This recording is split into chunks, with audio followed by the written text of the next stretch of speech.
안녕하세요. 한의사 강용혁입니다. 오늘 심통부리기도 효자에 대한 이야기입니다. 여러 번 반복해서 말씀드렸지만 대한민국 남성들이 자주 착각하는 대목입니다. 효도나 경로사상이라는 게 서구 사회에서는 보기 드문 우리만의 참 아름다운 정서이긴 합니다. 하지만 그 적절한 조건이 충족되지 않는 상황에서의 맹종적 태도는 결코 미덕이 아닙니다.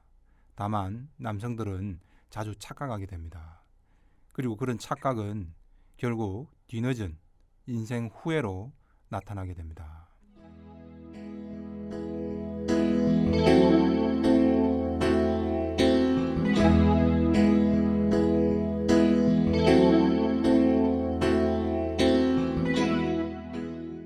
공황장애로 폐쇄공포증을 보이는 중년 여성 K씨입니다.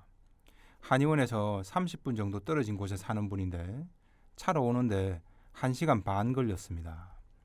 터널을 지나려면 미칠 것 같고 숨이 막혀 죽을 것 같기 때문입니다.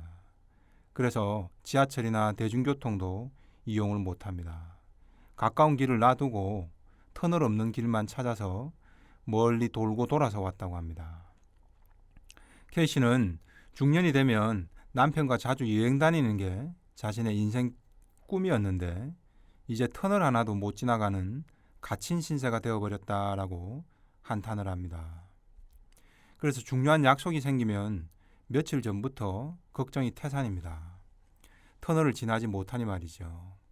이런 걱정 때문에 집에 가만히 있어도 갑자기 심장이 두근거리고 머리가 아프다가 이내 숨이 안 쉬어져 힘듭니다. 상담 결과 K씨의 이 같은 어려움은 남편에 대한 원망과 연관이 있었습니다.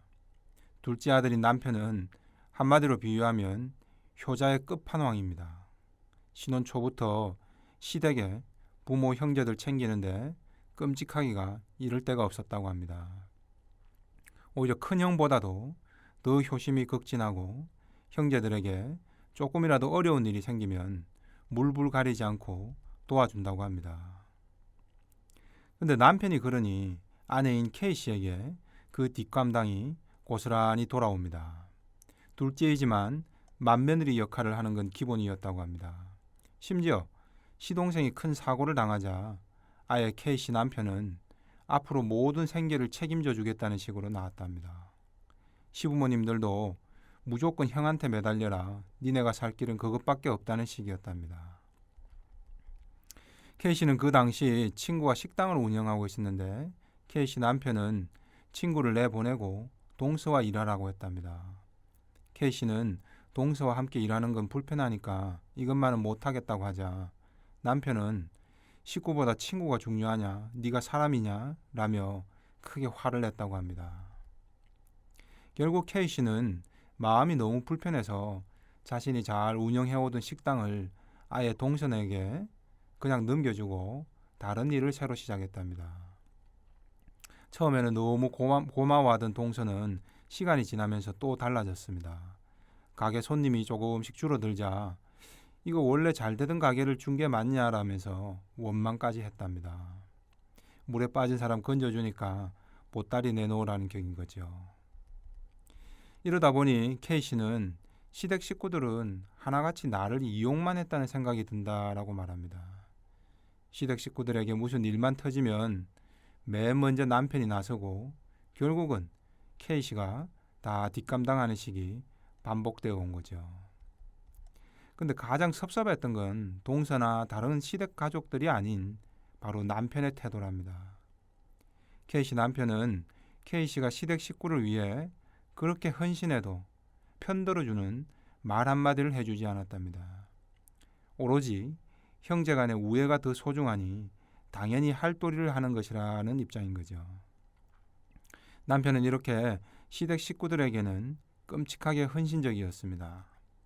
그러나 자신의 처자식은 늘 뒷전이었던 겁니다. 결국 K씨는 효자 남편 뒷감당하느라 친정에까지 가서 손을 벌려야 했답니다. 이런 사정을 누구에게도 말 못한 채 오로지 참고 또 참으며 20년, 30년이 지나면서까지 누적되어 온 겁니다. 결국 K씨는 자녀 집착이 심해질 수밖에 없었습니다. 케이씨는 아이들이 내 눈앞에서 잠시라도 사라지면 다시는 못 볼 것 같은 이상한 불안감이 너무 심했다고 합니다. 그래서 아이들이 놀이터에서 놀고 싶다면 옆에 꼭 붙어 있어야 했고, 아이들이 친구 집에 놀러 가겠다고 해도 말리면서 친구를 차라리 우리 집에 와서 놀게 했다고 합니다. 처자식은 외면한 채 오로지 자기 부모 형제만 바라보는 남편에겐 더 이상 의지할 수 없다는 판단을 한 거죠. 그래서 자신이 이혼하지 않고 결혼을 유지할 수 있는 이유는 오로지 아이들밖에 없었기 때문이죠.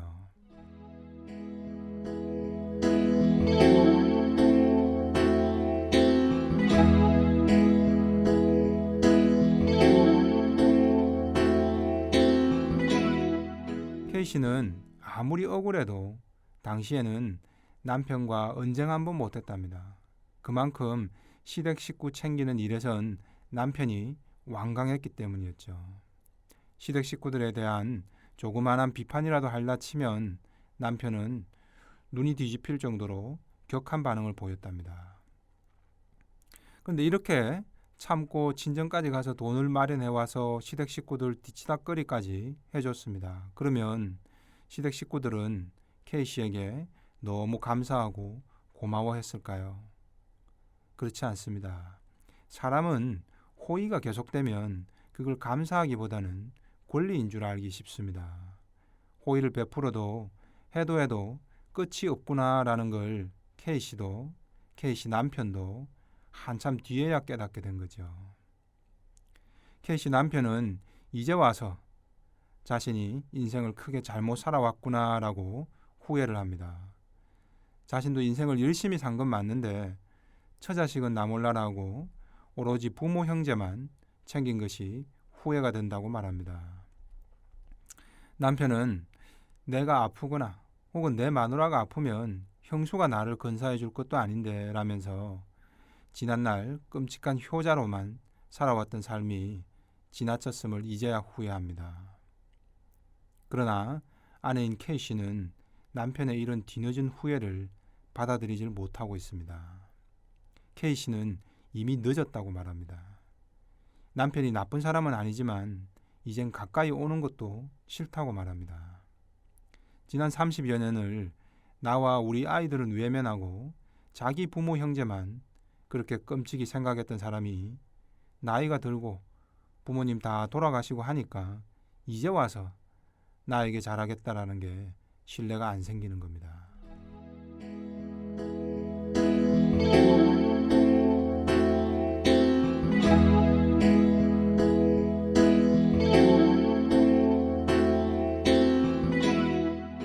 공황장애와 폐쇄공포증은 일종의 남편에 대한 접근 금지, 가처분인 셈입니다. 앞으로의 인생에서 당신과 함께하고 싶지 않다는 무의식인 셈이죠. K씨가 유독 터널에서 힘들어하는 것도 상징적 메시지가 담겨 있습니다. K씨는 중년이 되면 남편과 여행을 많이 다니고 싶어 했는데 이제 그 꿈이 다 허물어졌다고 말합니다. 바로 K씨의 무의식에서 남편과의 여행에 대한 포기와 좌절을 터널이 상징하기도 합니다. 남편과 함께하는 삶을 피하겠다는 무의식이 터널에 대한 공포로 전환된 겁니다. 또 자신이 가장 힘든 인생의 긴 터널을 지날 때 남편은 철저히 K씨를 외면했다는 상처이기도 합니다. 그때 손 내밀어 주기는커녕 남편은 효자 노릇하고 형제들한테 좋은 형, 동생 노릇만 하느라 자신은 외면해버렸다는 한 맺힘이라고도 볼 수 있습니다. 젊어서 남편은 늘 마누라는 또 얻으면 되지만 부모는 한 분밖에 없다는 그런 말을 자주 했다고 합니다. 이런 말과 행동들이 K씨에게는 뼈에 사무치는 비수가 된 거죠. 그렇다면 남편은 도대체 왜 그렇게 부모 형제의 뒷바라지에만 열성적이었을까요? 그저 사람이 좋고 효심과 우애가 깊어서일까요? 이게 상당수 대한민국 남성들이 효에 대해 갖고 있는 착시 현상입니다. 사실은 자기 만족감이 있는 겁니다. 나는 효자다. 나는 형제 자매들에게 이렇게 훌륭한 사람이다라는 자기 이상과 양심에서 느껴지는 충족되는 그런 쾌감이죠. 사람은 자기가 좋아하지 않는 일은 어떤 명분을 만들어서라도 피합니다. 하지만 좋아하는 일은 어떤 난관이 있어도 길을 쓰고 하죠. 내 처자식까지도 희생하면서 내 부모 형제에게 더 잘한다? 이게 더 훌륭하다라는 일종의 컴플렉스가 각인되어 있었던 겁니다. 이런 컴플렉스를 충족시키는 선택을 하면서 자기 만족감을 느낄 수 있었기에 그토록 매달렸던 겁니다.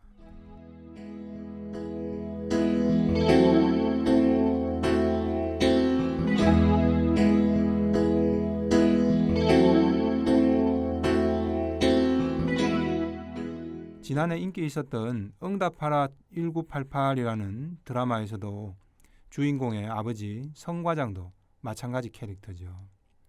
어려운 친구들 빚보증 계속 서주고 자기 월급은 집에 못 가져다 줍니다. 결국 처자식은 지하 단칸방 신세를 지게 하죠. 자기 가정은 힘들어지는데도 왜 자꾸 이런 행동을 할까요? 이 또한 자기 만족감입니다. 자기 연민에 대한 충족감, 일종의 컴플렉스가 강한 사람들입니다. 어찌 보면 굉장히 이기적인 사람이고 처자식이 힘들어지는 상황을 무시하면서까지 자기 만족만을 추구하는 겁니다. K씨 남편도 동생이 전세금이 더 필요하다고 하자 K씨와 상의도 없이 혼자 월급 담보로 대출을 해줘버립니다. 옳은 일을 하는데 왜 굳이 이런 일을 아내와 상의까지 해야 하느냐는 거죠. 남편은 왜 그러는 걸까요? 이건 남편의 자기 만족이 아닐까요? 오로지 부모 형제를 위한 아름다운 희생이고 헌신이며 정말 선한 것일까요? 절대 이기적인 행동이 아니라고 믿고 있는 거죠. 여기에 남편의 착각이 있었고 그게 이제 나이가 더 들고 보니까 이해가 되고 후회가 된다는 겁니다. 이런 남편에게 어떻게 할까요? 지금까지 K씨는 싸우기가 싫었다며 계속 참기만 해온 겁니다. 보통은 속이 뒤집어지는 게 정상이겠죠. 싫은 소리도 하고 해야 하는데 K씨 남편이 너무 무서운 눈빛으로 노발대발하는 상황이라 K씨는 큰 소리를 못 내고 계속 억압만 해온 겁니다.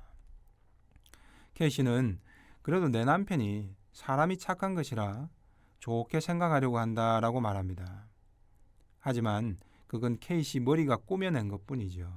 K씨 속마음에선 다 때려치우고 싶을 정도로 힘든 걸 억압하고 있는 겁니다. 이제는 공황장애와 폐쇄공포증으로 속마음을 표현하고 있는 겁니다. 이제 와서 남편에게 옛날 이야기를 다 끄집어내서 원망하는 건 소용없습니다. 지난 걸 자꾸 다시 찾아낼 생각을 하지 말고 앞으로도 계속 반복될 부분에선 달라질 각오를 해야 합니다. 우리가 뼈아픈 역사를 공부하는 건 다음부터는 똑같은 과오를 반복하지 않기 위함이겠죠. 앞으로는 K씨는 무조건 참을 게 아니라 속 시원히 자신의 좋고 싫음을 과감히 표현하려는 그런 노력이 필요한 것이겠죠.